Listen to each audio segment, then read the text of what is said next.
नमस्कार। पूर्ति के बारे में अध्ययन करने के पश्चात हम इसको प्रभावित करने वाले घटकों के बारे में अध्ययन करेंगे। पिछले वीडियोज़ में हमने पूर्ति की परिभाषा, पूर्ति तालिकाओं, पूर्ति के रेखाचित्र और पूर्ति वक्र में परिवर्तन का अध्ययन किया था। आज हम पूर्ति की मात्रा में परिवर्तन क्यों होता है, उसके वक्रों में परिवर्तन क्यों होता है, उन घटकों का अध्ययन करेंगे। तो इसमें सबसे महत्वपूर्ण और पहला तत्व है वस्तु का मूल्य। यह सबसे महत्वपूर्ण घटक है जो पूर्ति को प्रभावित करता है।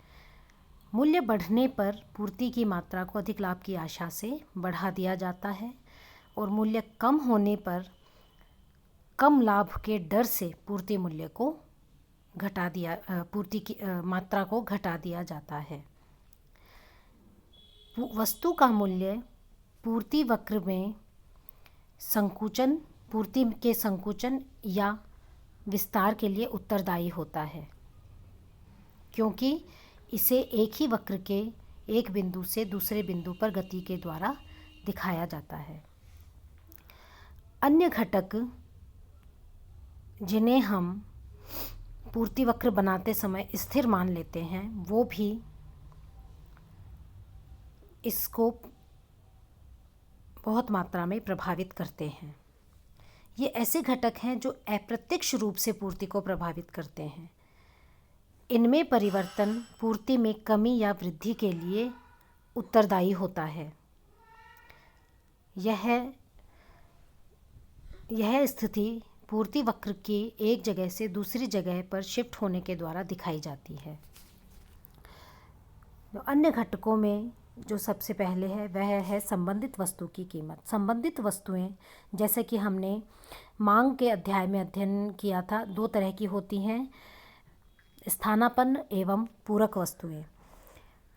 स्थानापन्न या वैकल्पिक वस्तु वह होती है जिसे एक के स्थान पर दूसरी वस्तु को प्रयोग में किया जाता है, जैसे कि पेय पदार्थों में कोका कोला और पेप्सी, या फिर चाय और कॉफ़ी, या पेन और पेंसिल, इस तरह की चीज़ें जिन्हें हम एक के स्थान पर दूसरी को प्रयोग कर सकते हैं, कुछ मात्रा में जिनको प्रतिस्थापित किया जा सकता है।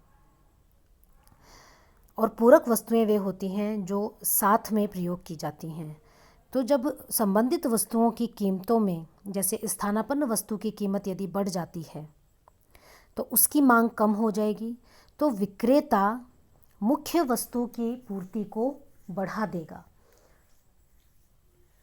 यदि स्थानापन्न वस्तु की कीमत बढ़ जाती है तो मुख्य वस्तु की पूर्ति को बढ़ा दिया जाएगा। इसी तरह यदि पूरक वस्तुओं की कीमत में वृद्धि होती है तो उनकी मांग कम हो जाती है। तो अब विक्रेता को यह पता है कि इसके साथ काम आने वाली उसकी मुख्य वस्तु की मांग भी कम हो जाएगी, तो वह उससे कम कर देता है, उसकी पूर्ति को वह कम कर देता है। तो इस प्रकार स्थानापन्न और पूरक वस्तुओं की कीमतें मुख्य वस्तु की पूर्ति मात्रा को प्रभावित करती हैं। दूसरा जो घटक है अन्य घटकों में वह है आधुनिक तकनीक। जैसे जैसे तकनीक में वृद्धि होगी, व्यक्ति पूर्तिकर्ता या विक्रेता या उत्पादक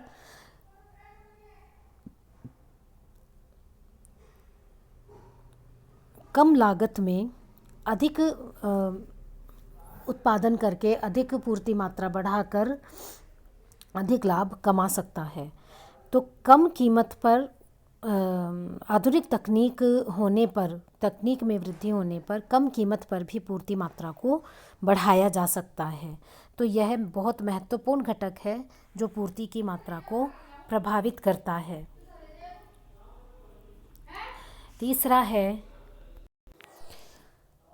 तीसरा घटक है कच्चे माल की कीमत।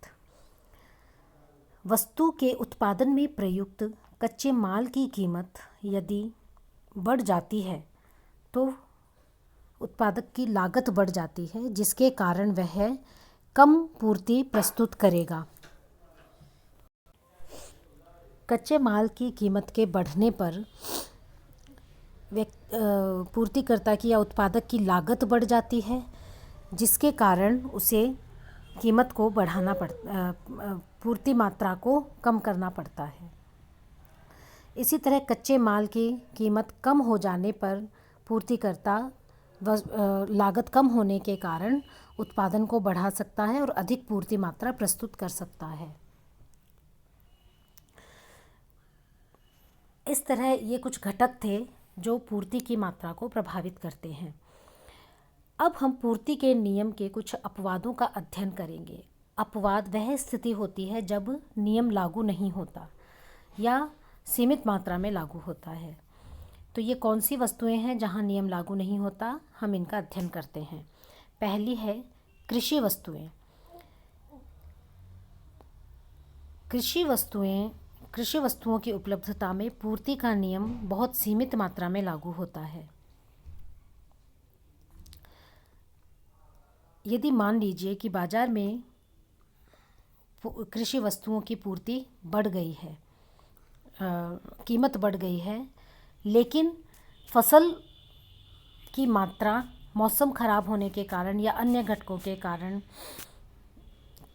जैसा कि अभी पिछले दिनों में टिड्डी दल आक्रमण के कारण कई फसलें खराब हुई थी, तो ऐसी किसी अवांछित परिस्थिति के कारण फसल खराब हो गई है, तो कीमत बढ़ने पर भी पूर्तिकर्ता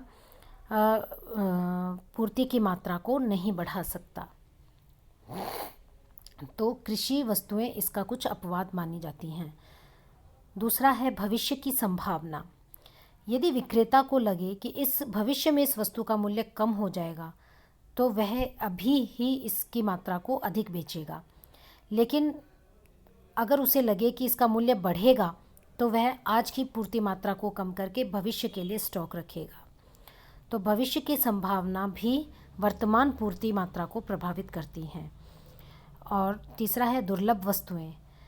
ऐसी वस्तुएं जो बहुत ही मुश्किल से बहुत कम मात्रा में पाई जाती हैं, तो कीमत बढ़ने पर भी इनकी पूर्ति को एक सीमित मात्रा से अधिक नहीं बढ़ाया जा सकता।